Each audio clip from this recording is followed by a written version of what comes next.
¿Qué tal? Bienvenidos a Más Allá de la Noticia. El tema de hoy: baja el desempleo, pero sube la informalidad. En el mercado laboral se redujo el desempleo al cierre del 2015, pero la informalidad, el subempleo y los empleos con condiciones precarias van a la alza, con las consecuencias que ello trae a la recaudación fiscal, pero también a la seguridad social. Además, tenemos el análisis de lo acontecido durante la visita del Papa Francisco, quien ayer sostuvo un encuentro con indígenas en Chiapas y familias a las que dijo que vuelen los platos durante las peleas. Estos son los temas que ponemos sobre la mesa aquí en Más Allá de la Noticia.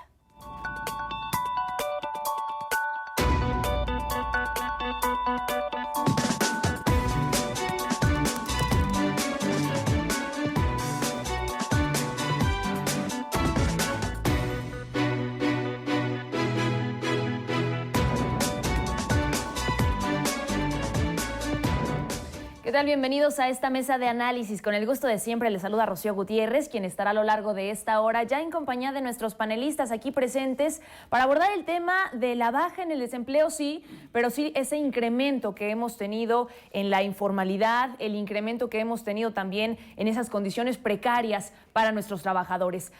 Más Allá de la Noticia, el programa de análisis de Radio BI.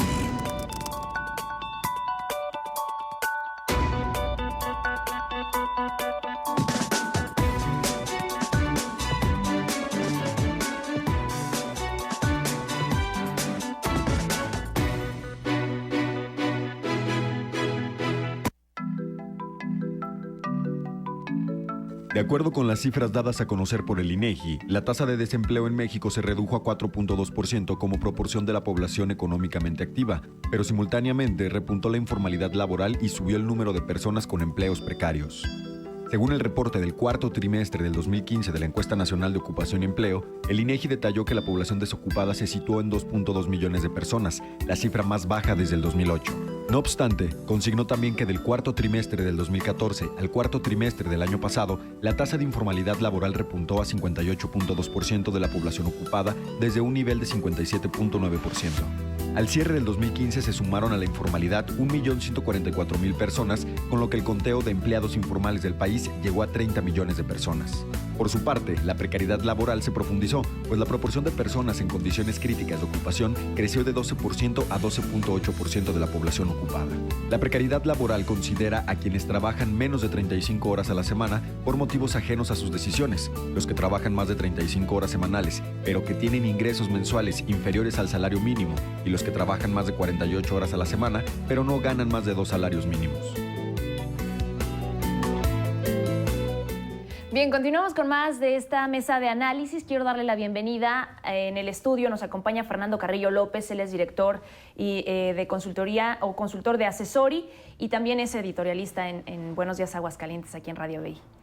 Buenos días, Rocío. Buenos días, auditorio. Buenos días, contador. Y también está con nosotros el contador público Carlos Maza Arévalo, especialista también en temas financieros. Bienvenido. Buenos días, muchas gracias. A ver, hay un tema que nos podría llevar hasta la contradicción, ¿no? Por una parte, y lo que hemos escuchado, como siempre se presume cuando el INEGI saca estos temas, la desocupación baja y por una parte alguien podría aplaudirle.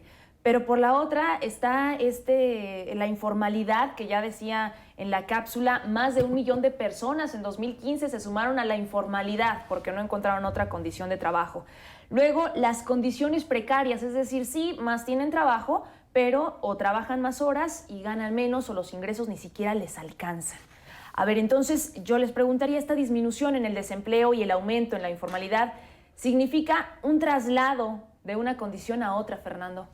Sí, bueno, la paradoja se explica porque lamentablemente no tenemos una creación de empleo que enriquezca la vida y la dignidad salarial, o sea, no ha sido completa. Sí celebramos de que se haya más empleo. Lamentablemente creo que aquí hay varios factores.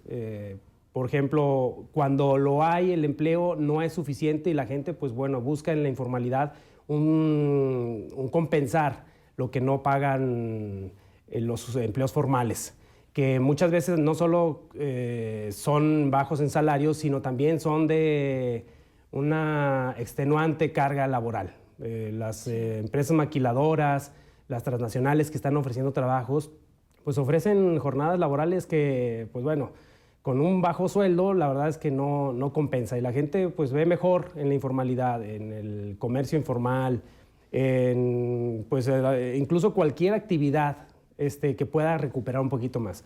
Ver el fenómeno, por ejemplo, de los niños de la calle o de la gente que vende periódicos o que los payasitos en las esquinas, que muchos de ellos son los que limpian parabrisas, en algún buen crucero pueden llevarse de 9 a 15 mil pesos.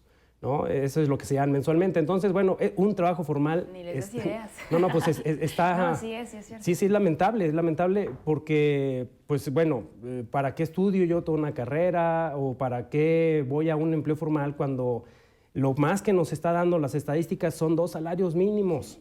Ese es el 80% de los empleos que se han generado en estos últimos años. Y eso es lo lamentable, que no te queda de otra. O aceptas las condiciones laborales, que son horas y horas de trabajo con un salario pequeñito que ni siquiera te va a alcanzar, o te vas a la informalidad, porque quedarse desempleado, pues no. Sí, y además tal vez con este nuevo esquema que ya se ha venido a formalizar del outsourcing, bueno, pues muchas empresas, incluso hasta con unas minusvalías en la seguridad social. O sea, te doy menos prestaciones, antigüedad, no la haces, no la construyes en el tiempo. Entonces la gente dice, bueno, pues mejor tengo un excedente en ingreso, que con eso ya cubro mi seguridad social de manera particular, pero tengo mucho mayor flujo efectivo en la bolsa y a la gente le interesa traer la satisfacción de sus necesidades a la mano, y no a la quincena o al fin de mes, y que además no van a ser del todo de una calidad como la está requiriendo la población. Bien, vamos a hacer la pausa o vamos a continuar con esto. Tenemos que hacer una pausa, pero hay un tema importante que por supuesto nos gustaría abordar con los panelistas, especialistas aquí presentes. Hay una reforma fiscal que venía vaticinando todo esto con esas críticas, con esos análisis que hicieron muchos economistas, muchos fiscalistas, incluso algunos de los diputados, algunos de los senadores. Hacían críticas y decían es que esta reforma nos va a llevar a la informalidad, nos va a llevar a sí más empleos, pero ¿en qué condiciones? Bueno, ¿qué tanto habrá influido? Tengo en mis manos los datos del INEGI, en donde habla del sector informal. Del 2014 al 2015 tienen un incremento de 3.7% en valor anual. El trabajo doméstico remunerado es el único que podríamos destacar porque tuvo un incremento de 12.4%, que esto, bueno, pues era algo que se venía pidiendo también para todas aquellas señoras que ayudan a las tareas del hogar y demás, que no tenían incluso algunas remuneraciones hasta de amas de casa, por ejemplo. Algunas ni siquiera estaban aseguradas, siguen todavía muchas en estas condiciones, pero es lo único que se destaca. Luego, el ámbito agropecuario, esto creo que podría poner o debería poner un foco más que rojo.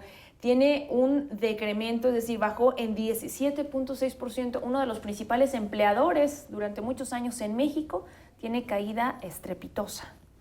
Sí, pues es que tenemos tal vez una ausencia de estrategias definida. Hay una clara, que es a la que le han estado apostando todas las canicas. Vamos a traer inversión extranjera y ese es el motor del país.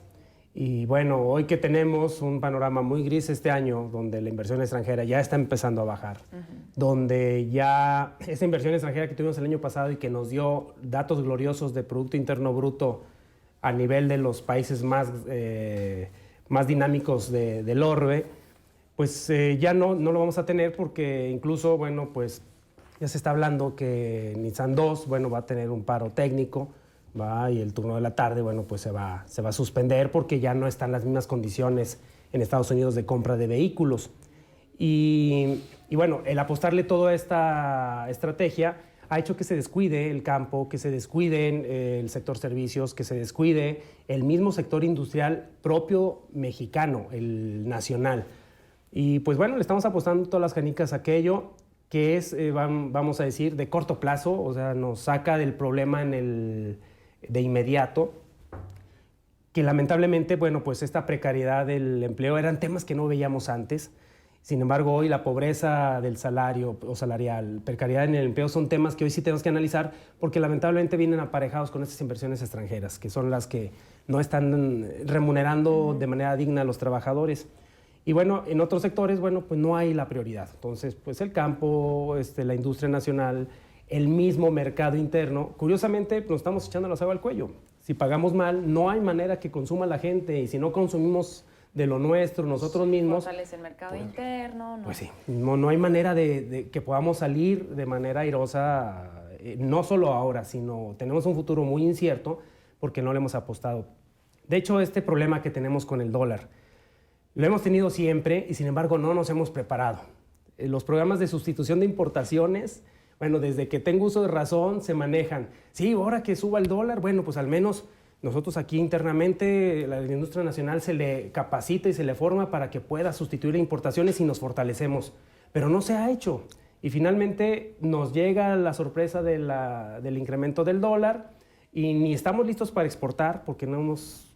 ProMéxico trae 0 recursos para exportación. O sea, la estrategia es no nos importa la exportación porque lo que exportamos pues es petróleo y va a la baja. Y segundo, los bienes nacionales manufacturados de empresas extranjeras, como son vehículos, pantallas, etc. Y pues ellos traen su financiamiento, ellos traen sus programas. Entonces, la verdad, sí es una ausencia de estrategias específicas para muchos sectores y el concentrarnos en una sola estrategia que hoy ha demostrado pues, ser fallida por su miopía, por su corto alcance. El concentrarnos en, pues, genera el empleo hoy que saco mi sexenio, y después ya veremos qué pasa, ¿no? La verdad es que a lo mejor no se quedan, o si se quedan, se generan unos cuantos empleos, pero todo lo demás, que es la economía, que realmente representa más del 90% del movimiento en México, micro, pequeñas, medianas empresas, una industria nacional desfallecida, pues nadie la está atendiendo. Hoy vemos que incluso el gobierno del Estado está enfocándose a generar algunos fondos de último momento, a dar a fondo perdido 40,000, 60,000 pesos. Lo está haciendo ahorita, bueno, ya a lo mejor me suena con un toque ya electoral, pero al final del sexenio. Y todo el sexenio pues se concentraron en Nissan y en general una universidad para Nissan cerquita ya en el sur. Y bueno, todo en relación a eso. Y bueno, pues todo lo demás, ahí tenemos la industria de la leche desfalleciendo, sin perspectivas, sin mercados. Terminando con empleos. Sí, se están... Y lo que se viene ahora con el tratado, el Transpacífico, el TPP. Y además, ojalá no se apruebe, pero veo que todo va para que se apruebe. Y eso nos va a perjudicar de manera dramática. Va a pulverizar, al menos la industria de lácteos en Aguascalientes, pues le va a dejar el pie encima, no la va a sofocar, no creo que la alcancemos a librar. Entonces, bueno, sí vemos un caos macroeconómico y microeconómico, sin estrategias, como que salvando el pellejo. Y bueno, cuando vienen los fenómenos como el que estamos viendo a nivel mundial, no tenemos de dónde asirnos, no tenemos palancas para poder aguantar el ritmo de los cambios y además no tenemos perspectiva. El futuro sí se ve nebuloso. Ahora, el tema es que nosotros hemos escuchado en distintas ocasiones a Luis Videgaray, a Enrique Peña Nieto, a Osorio Chong, a todos los que pueden hablar de las reformas, decir es que, bueno, espérense un poquito porque esta reforma va a tener resultados o los vamos a ver los resultados a largo plazo. Y mientras tanto estamos viendo que están dando resultados todo lo contrario a lo que se pretendía. ¿Realmente esa estrategia va conforme ellos han señalado, que tal vez al principio no se noten y después las veremos? ¿O esa es la tendencia de ir en esa picada? Da la impresión de que, como ha ocurrido cada 6 años, únicamente trabajan para 6 años y el éxito para ellos es el de 6 años, dentro de los 6 Aunque años. no les está funcionando. Para los mexicanos, el éxito sería de toda la vida. Ellos hacen programas para 6 años y dicen, yo la brinco, salvo mi sexenio y ahí lo que pase después ya no es cosa mía. Y eso ha ocurrido históricamente en México. Y hay un punto interesante, si vemos las gráficas de estos matices del desempleo. Baja, sí, pero, por ejemplo, en el tema de la informalidad laboral, algo sucede, Fernando, del 2012 al 2014. Teníamos una tasa de informalidad laboral alta de 59.6%, baja en 2013 58.6, baja en 2014 57.9 y esto lo presumían con bombo y platillo, lo escuchábamos en todos lados, está bajando la informalidad y algo pasa en 2015 que repunta hasta el 58.2%. ¿Qué pasó durante estos años para que cambiaran tan fuerte las cosas de tener prácticamente 3 años, 4 años de 2011, 2012, 2013 y 2014 hasta el 2015 que nuevamente pues vuelve a subir esta tasa. Pues puede haber varias explicaciones, pero una que me parece muy lógica es que precisamente, pues bueno, la reforma fiscal que viene desde el inicio del sexenio, que es cuando empiezan estos datos en 2012, bueno, pues promete que se acaban los repecos y que, bueno, de alguna manera se convierte el régimen RIF de incorporación fiscal y que trata de que pues, todos los que andan sueltos en la informalidad se agreguen con promesas de que no va a haber impuestos en 10 años, que tienen muchas ventajas, créditos, que les van a dar para su computadora, en fin, este tipo de cosas. Sí arrancó los primeros años con una expectativa muy favorable, sin muchos requisitos, vamos, o sea, sí tiene muchos requisitos, pero no los exigían en el primer y segundo año, y luego ya se empiezan a exigir, y la verdad es que sí es complicado. Llevar el mismo régimen de incorporación fiscal para un empresario que estaba en la informalidad, con 1 o 2 empleados, o él solo, y de repente entra aquí y que ya tiene que llevar la asesoría de un contador, porque pareciera que es muy sencillo el RIF, pero tiene su chistecito, o sea, incluso hasta entrar en las herramientas que ofrece el SAT gratuitas en internet, no están como para el público en general. O sea, ya cuando tú te enfrentas a la herramienta, en sí necesitas un conocimiento técnico en la materia. Y de ahí que, bueno, pues yo que no estaba acostumbrado más que ir a pagar mi cuota fija, pues hoy tengo que pedirle a un asesor, un consultor o un contador que me ayude, porque la verdad no entiendo ni qué se tiene que pagar, las obligaciones, en fin, que casi son ya del carácter de una empresa formal, una persona física o una con actividad empresarial o una sociedad mercantil. Casi, o sea, la verdad es que entonces ya ante esa exigencia dicen, no, mejor sabes qué, me retiro, me doy de baja y le sigo igual, porque finalmente, pues aquí tarde que temprano voy a terminar pagando y con un mercado deprimido donde ya no me deja margen, pues ya no me conviene.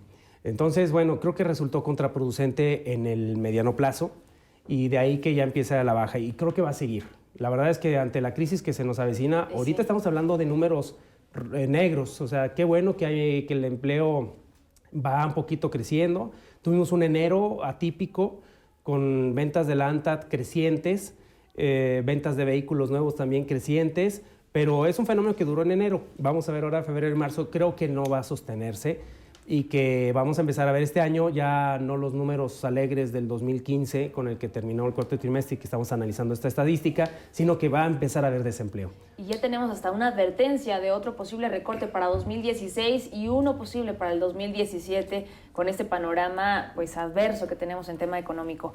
Pero bueno, nos quedan 2 minutos y me gustaría que cada uno pudiera dar en 1 minuto la conclusión, el cierre, contador, sobre este tema. Baja el desempleo, pero sube la informalidad. La economía del país está pasando por dificultades muy serias. Tenemos la oportunidad de corregir siempre y cuando nuestros legisladores, nuestros directivos gubernamentales tomaran las cosas con una responsabilidad, una seriedad, pensando como estadistas.